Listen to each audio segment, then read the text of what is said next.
Hello students, चलिए ध्यान दीजिएगा आप सभी। हम लोग लास्ट क्लास में चैप्टर पढ़ रहे हैं change in profit sharing ratio. Change in profit sharing ratio में गेनिंग और सेक्रीफाइस चीज़ें सीख ली हम लोगों ने। गुडविल को कैसे एडजस्ट करना वो हम लोगों ने सीख लिया। प्रीवियस जो प्रॉफिट्स होते हैं, एक्यूमुलेटेड प्रॉफिट और एक्यूमुलेटेड लॉसेज होते हैं, उसको किस प्रकार आपको डील करना है वो भी आपने क्या कर लिया, सीख लिया। आज एक्यूमुलेटेड प्रॉफिट में से ही एक पार्ट था क्या, वर्क्समैन कॉम्पेंसेशन रिजर्व। सबसे मोस्ट इंपॉर्टेंट बात आज हम लोग सीखने वाले हैं, जिससे रिलेटेड आपके एग्जाम में क्वेश्चन आता ही आता है। एक क्वेश्चन तो रहेगा ही रहेगा इससे रिलेटेड आप लोग के एग्जाम में, ठीक है। तो आपको जैसे कि मैंने कल के क्लास में भी बताया था, ये वर्क्समैन कॉम्पेंसेशन रिजर्व होता क्या है। सबका ध्यान बोर्ड की तरफ, होता क्या है ये। तो बच्चे, वर्कमैन कॉम्पेंसेशन रिजर्व एक प्रकार सा रिजर्व होता है, ठीक है, या फंड भी बोल सकते हैं इसको। रिजर्व बोलो या फंड बोलो, बात क्या है, मतलब एक ही है। तो एक तरह का रिजर्व होता है। असल में होता क्या है, जैसे कि मान लीजिए 3 पार्टनर है, ए बी सी, तीनों पार्टनर है और बिजनेस करते हैं। तो किसी साल इनका प्रॉफिट होता है, तो उस प्रॉफिट में से कुछ हिस्सा वो लोग क्या करते हैं, इस फंड में क्या करते हैं, जमा करते हैं। जैसे मान लीजिए किसी साल उनको 50,000 का प्रॉफिट हुआ, तो 10,000 रुपये उसमें उन्होंने फंड में डाल दिया, बाकी 40,000 उन्होंने आपस में क्या कर लिया, बांट दिया। अब ये फंड क्यों बनाया इन्होंने, कि अगर उनके यहाँ कोई बिजनेस में वर्कर काम कर रहे हैं, तो कल को अगर वर्कर का एक्सीडेंट हो जाए या किसी प्रकार का डेथ हो जाए, तो उस बेचारे वर्कर को या उसकी फैमिली को कॉम्पेंसेट तो करना पड़ेगा ना, कुछ पैसे वगैरह देना पड़ेगा ना। तो कहाँ से आएगा वो पैसा, सडनली पैसा अगर हम देंगे, क्योंकि कॉम्पेंसेशन का जो अमाउंट होता है वो बहुत बड़ा अमाउंट होता है, बिजनेस के फाइनेंशियल स्ट्रक्चर में बहुत इफेक्ट पड़ता है। तो उसका रिजर्व लोग पहले से मेंटेन करते हैं, थोड़ा थोड़ा अपने प्रॉफिट का हिस्सा क्या करते हैं, उनको देते रहते हैं, मतलब जमा करते रहते हैं फंड में। तो फंड में जमा करते रहते हैं। कल को अगर मान लीजिए कोई वर्कर क्लेम करता है पैसे के लिए, तो इसी फंड में से निकाल कर दे दिया जाता है, समझ आया। और जो पैसे बच जाए, फिर वो सारा पैसा किसका, अगर मान लो ऐसा क्लेम नहीं हो पाता है, बच जाए, तो फिर सारा पैसा किसका, पार्टनर्स लोग का हो जाएगा। सारा पैसा किसका हो जाएगा, पार्टनर लोग का हो जाएगा। समझ में आया कि नहीं आया। अब मैं एग्जांपल देके बताता हूँ आप लोग को, ठीक है। जैसे मान लीजिए इसमें फंड में 60,000 रुपये जमा है। फंड में कितना जमा है, 60,000। और किसी साल मान लीजिए कोई क्लेम ही नहीं हुआ, मान लीजिए किसी साल कोई क्लेम ही नहीं हुआ, तो ये पूरा 60,000 रुपये किसका हक है, पार्टनर्स का। मान लीजिए लोग 3:2:1 के पार्टनर हैं, तो ये पूरा पैसा क्या करेंगे लोग, 60,000 को बांट लेंगे। समझ आया कि नहीं आया।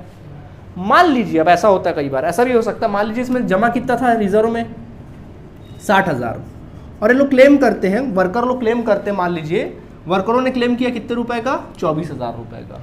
देखो फंड में जमा कितना था, 60, क्लेम कितना हुआ, तो 60,000 में 24,000 वर्करों को दे दो। अब इसमें कितना बच गया, 36,000 बच गया। ये 36,000 का भी हक किसका है, पार्टनर का। तो पुराने रेशियो में क्या कर देना, बांट देना। समझ आया कि नहीं आया। मान लीजिए ऐसा होता है कि लोग क्लेम करते 60,000, अब क्या करते आप, पूरा दे दिए पार्टनर के लिए, कुछ बचे ही नहीं। समझ आया, कुछ नहीं बचा, जाने दो, कोई दिक्कत, पूरा दे दो क्लेम, कोई दिक्कत नहीं है। अच्छा मान लीजिए जमा है उसमें 60,000, लेकिन वर्करों ने क्लेम किया कितने का, अब कैसे करें, हाँ बिल्कुल, मतलब ये कि 60,000 इसमें से देंगे और 18,000 फिर पार्टनर लोग अपने घर से ला के देंगे, अपने कैपिटल अकाउंट से लाकर क्या करेंगे, देंगे। तो इस प्रकार से बातें बनती है इसमें। हाँ जी, हाँ उसी रेशियो में, पुराने रेशियो के हिसाब से। समझ में आया, नया रेशियो नहीं बल्कि कौन से रेशियो से, पुराने से। अब मैं इसकी एंट्रीज के अकॉर्डिंग आपको बातें सिखाऊंगा, ठीक है। सारी बातें एंट्रीज के अकॉर्डिंग सीखेंगे, ठीक है। चलो एक एग्जाम्पल देके अपन चलते हैं, एग्जाम्पल लेके चलते हैं हम लोग। मान लीजिए वर्क्समैन कॉम्पेंसेशन रिजर्व में कुल मिला के 60,000 रुपीज़ जमा है। 3 पार्टनर है, ए बी सी, इनका रेशियो जो है वो 3:2:1 क्या है, 1 है, ठीक है। ये रेशियो उनका दिया हुआ है। और अब हम लोग देखते हैं, सबसे पहला कंडीशन वाइज हम लोग देखते हैं। Number 1, when no claim for workmen compensation reserve. जब कभी भी वर्क्समैन कॉम्पेंसेशन रिजर्व के लिए किसी प्रकार का वर्करों की तरफ से कोई क्लेम नहीं आया, तब क्या एंट्री करोगे बच्चों, बताओ। ये पूरा वर्कमैन कॉम्पेंसेशन रिजर्व है ना, सारा पैसा किसका, पार्टनर लोग का। तो सारा पैसा किसमें बढ़ जाएगा, पार्टनर लोगों में। तो क्या एंट्री बनेगा, बताओ एक बार, बोलो। Workman compensation reserve account debit to A's capital account, क्या लिखेंगे, to A's capital account, to B's capital account, B's capital account, to C's capital account. समझ आया कि नहीं आया, आया समझ में। तो क्या करोगे, 60,000 रुपये है, इस 60,000 को उनके ओल्ड रेशियो में बांट दोगे, न्यू में मत बांटना, ओल्ड में बांटना। कितना, 30,000, 20,000 और फिर कितना, 10,000, इस तरह से बांट दोगे। नरेशन लिखोगे, बीइंग, नरेशन लिखना being workmen compensation reserve is distributed to the partners, to the all partners all partners in their old ratio, in their old ratio. समझ आया कि नहीं आया आप लोगों को? कोई दिक्कत? प्लीज नोट करिए।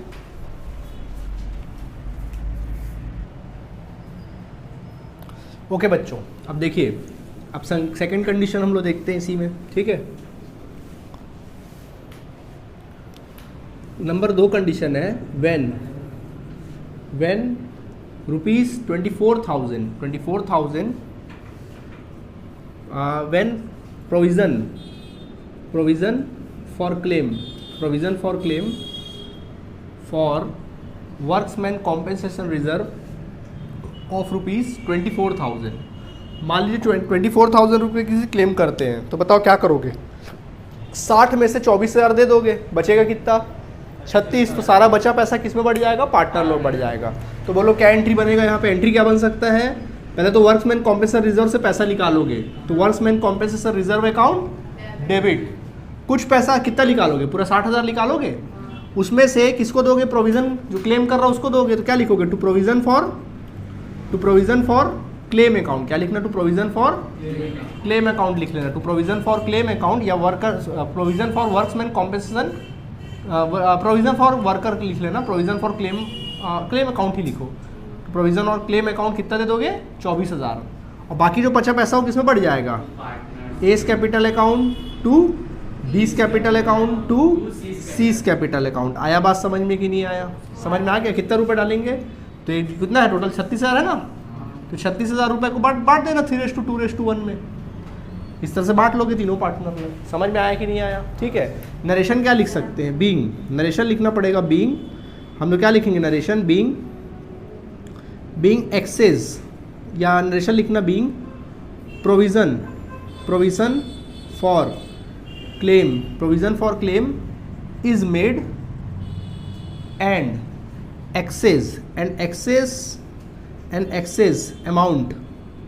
excess amount of worksman reserve is distributed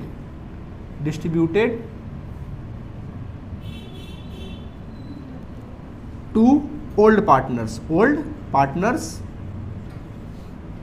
in their old ratio। in their क्या लिखेंगे हम लोग?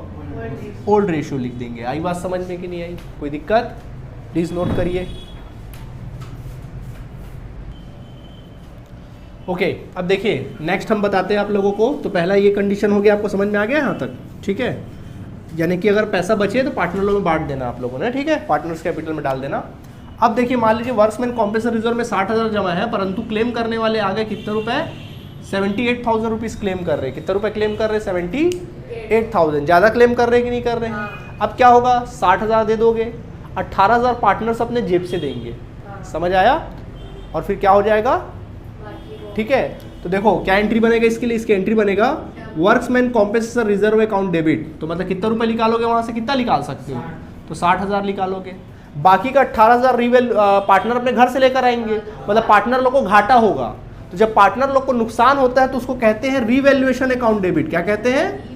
Revaluation account debit. क्या बोलेंगे? रीवैल्यूएशन अकाउंट डेबिट कहेंगे। समझ में आया कि नहीं आया? रीवैल्यूएशन अकाउंट डेबिट कितना रुपया? 18,000 रुपये। रीवैल्यूएशन अकाउंट डेबिट कितना? 18,000 रुपये।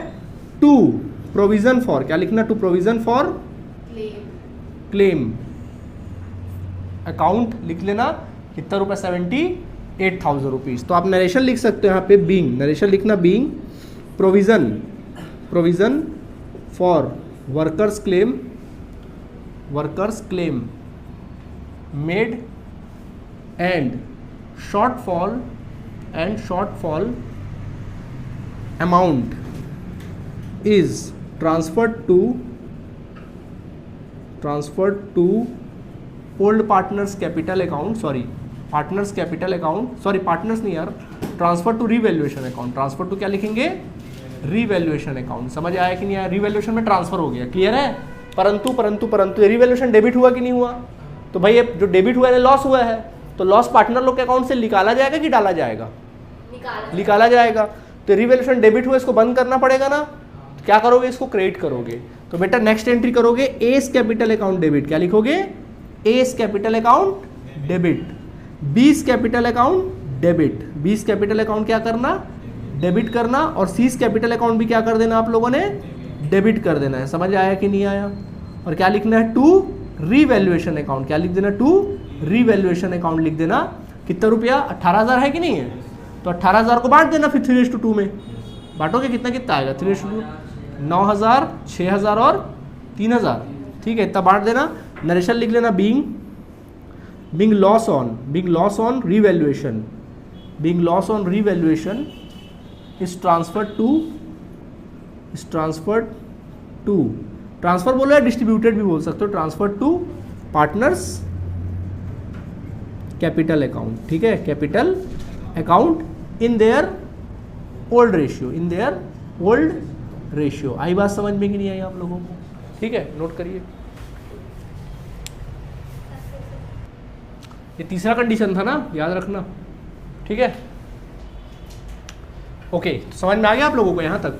ठीक है, अब नेक्स्ट कंडीशन मैं आपको बता रहा हूँ, कंडीशन नंबर 4 बताता हूँ, ठीक है। इसमें देखिए, अब 4 है, when provision for claim for workman compensation is equal to 60,000। अब कितने क्लेम हुआ, 60,000। बोलो क्या करोगे, 60,000 दे दोगे, बचा पार्टनर लोग के लिए कुछ नहीं बचा, तो क्या एंट्री बन सकता है, बताओ आप लोग।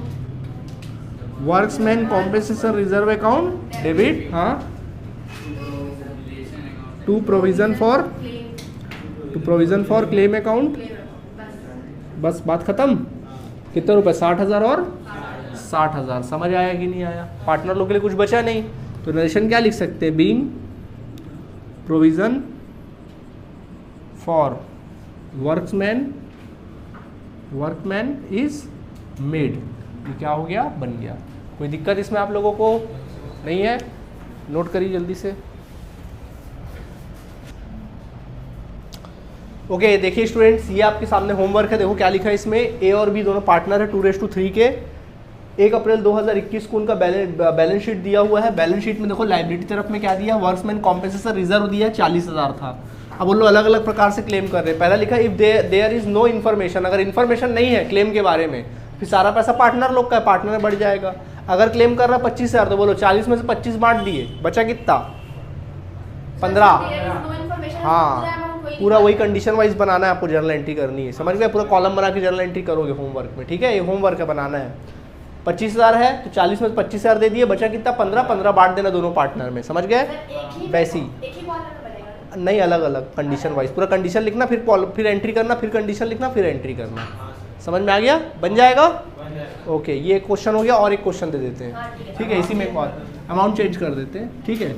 मान लीजिए हम कहते हैं यहाँ पर P, Q और R तीनों पार्टनर्स थे, 3:2:1 के पार्टनर हैं, और उनके फंड में मान लीजिए कुछ जमा है, सपोज 60 नहीं जमा है, थोड़ा अलग बदल देते, 1,20,000 जमा है। कितना जमा है, 1,20,000 रुपये जमा था। और क्लेम के बारे में चलो थोड़ा अमाउंट चेंज कर देते, 1,20 था, और इसको कर देते हैं, मान लीजिए यहाँ पर हम कर देते हैं, क्लेम किया था इन्होंने, सपोज 1,20,000 है ना, तो चलो 90,000 का क्लेम हुआ है।